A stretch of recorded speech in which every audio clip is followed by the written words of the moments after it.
Well, hey, Connections Church, this is your 3-minute message. Today we're kicking off a new series. We're going to spend a few weeks in the book of 1 Kings.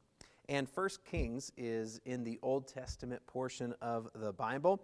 And you guessed it, 1 Kings is going to be about kings. Specifically, the kings from the nation of Israel, the Jewish people, or the people of God. Now just imagine that you've just experienced a big problem or some kind of accident in your life. And when an accident happens or a problem occurs in our life, we typically investigate to learn what happened, what went wrong in that problem. Today's full message takes kind of an investigative look at one of the first big problems that happens in this monarchy period of Israel's history. The problem is that the nation divides in two. The northern kingdom is going to be known as Israel, and the 10 northern tribes of Israel go with this northern king following Jeroboam.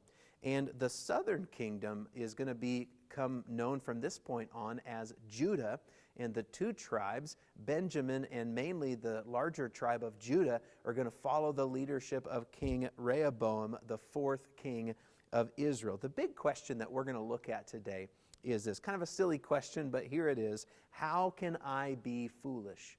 How can I be foolish? Rehoboam, the fourth king of Israel, shows us that if you want to be foolish, then listen to the wrong voices. Listen to the wrong voices if you want to be foolish. Rehoboam, he rejected the wise advice of the elders, and he took the dumb advice of his friends instead. And actually, Rehoboam searched for voices that would agree with his own thoughts and opinions.